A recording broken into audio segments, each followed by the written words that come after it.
Now, to be fair, I don't watch nearly as much MMA as I used to. There's just too many events, too many fighters. I'm older and I just don't care as much right now. But UFC 253 is a little bit special. I am planning on watching this one. When I watch it, I watch for certain fighters. The event doesn't bother make as much to me right there, but I do watch for certain fighters. People that I might have known on the grappling circuit or I know from the jiu-jitsu world, I look for those. Few of them on this card. On the main card, Saraja Eubanks. I remember her from the grappling circuit. She was a standout from Team Lloyd Irvin at the time. Very respectful. That's one thing that I really remember about her, that she was very respectful, very polite. So I always root for her when I see her. And then Diego Sanchez is on the prelims. Diego's an old friend. I'm actually kind of surprised he's still fighting. He's been at it for so long. But I'll never count the dude out. I love the dude, actually. The guy's... what you see on the screen, the persona that's kind of come out of him, he's always been that way. That is not an act. I can remember, like, the first time I met him, and he just had this kind of confidence and attitude about him. Like, he was like the representative out of Jackson Guido at the time. And he would just come to himself and, like, representing that school and whatever talent and techniques that they had, and even they couldn't tell you. And he would whoop butt, okay, in grappling circuits. He would take out black belts back in the days when we thought black belts were magical, and they were much rarer, and some high caliber ones too.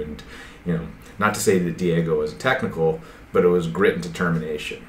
The match I care about, though, is the main event. Adesanya versus Costa. I think this is, from the build-up, you got two undefeated, high-caliber, exciting fighters going at each other for a title. Like, what else could you ask for? There is, of course, another title, the light heavyweight match right there.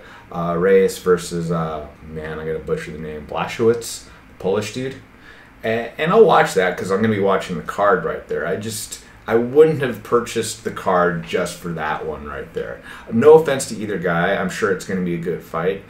Just the fact that it's a light heavyweight match, title match, and it doesn't involve John Jones. There's kind of, you have to beat the man to be the man, to quote Ric Flair.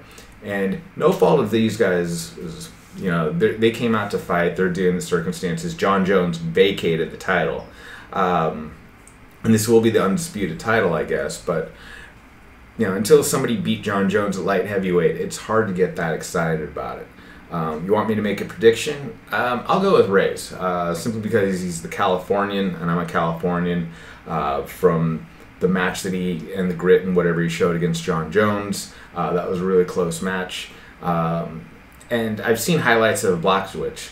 I remember when he starched Luke Rockhold, but I don't know. I'm just making a call right there. Feel free to quote me on that. But if you're looking at me for a betting line, you're gonna lose money. Like I said, I don't watch MMA nearly as much. But let's go back to Adesanya versus Costa.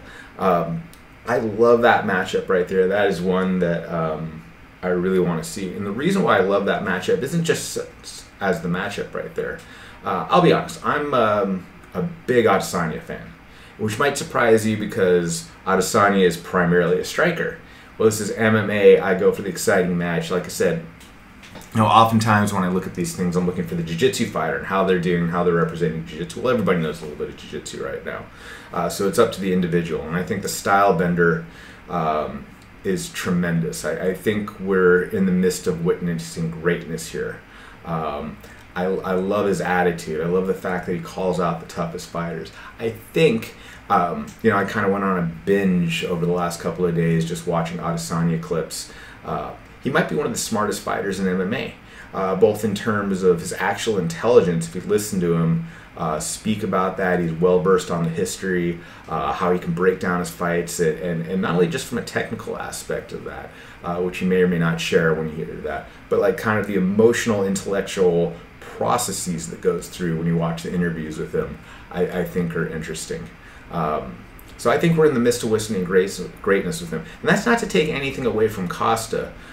You need a great opponent to be great. Okay, like your greatness is going to be defined by your opposition. And certainly Paulo Costa comes up as a really significant opponent right now. And he has every chance of winning this fight, although again, I'm more so favoring Adesanya for this. But I feel that Costa isn't anything that we haven't seen before. The formula of strong brawler. He's got a very good charisma about him, of course. But in terms of his actual technical ability, what he brings to it right there, very dangerous. But I don't think this is something that we haven't seen before. Like, it feels somehow familiar. Maybe he feels a little bit more. Maybe it feels like it's his time. But it doesn't feel like something that we haven't seen before. And again, this is not to take away anything from him. He seems like a hell of a fighter. He is a hell of a fighter. But Adesanya seems to have that it factor that we're witnessing history right now. Like, we're in this era that we're watching something special. Like, that you have to pay attention to what he's doing right there, what he's capable of doing. And this is what makes it interesting right there. And I love his kind of theory. It's like, everybody has power. He has accuracy. He has technique. He has footwork. If you look at the lines, and the lines that are important to me when you look at these things is when they have kind of the fighters, like what they're saying about this. Most people are picking Adesanya on this. They're saying Costa has a chance, but it has to be in the first couple of rounds. If it makes it past the third round, he doesn't have the ability to go forward on this. Like, maybe he hasn't been pushed that way before. Whereas we've seen that with Adesanya when he fought Castillon. And you really got to see, like, it was a back and forth match. You saw him in trouble, and you saw what he was capable of on that.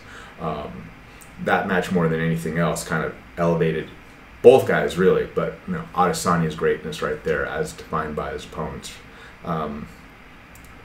But yeah, like, I got that feeling right there, so I'm excited about that. So I'm going to go ahead, and my prediction is going to be Adesanya over Costa. Do you want me to pick the round? I don't know. This is such an unpredictable match in that sense right there. And it's, again, if Costa stormed out and knocked him out in the first round, yeah, it'd be a little bit of surprise. It wouldn't be a shock. I would say it would be a little bit surprising on that, just given how good defensively Adesanya is. His 19, now 20th MMA fight, his 80 kickboxing fights. That's the thing. Like, I don't think we've seen Adesanya before. I think Adesanya's seen the Costa type before. I don't think the Costa type or anybody else, or Costa himself, has seen the Adesanya type. So this is what makes it so fascinating. This is why I'm going to be tuning into this one. So there's just some thoughts and predictions on the next upcoming UFC. So if you see me, yeah, there's my answer on that. Take care. See you on the mat.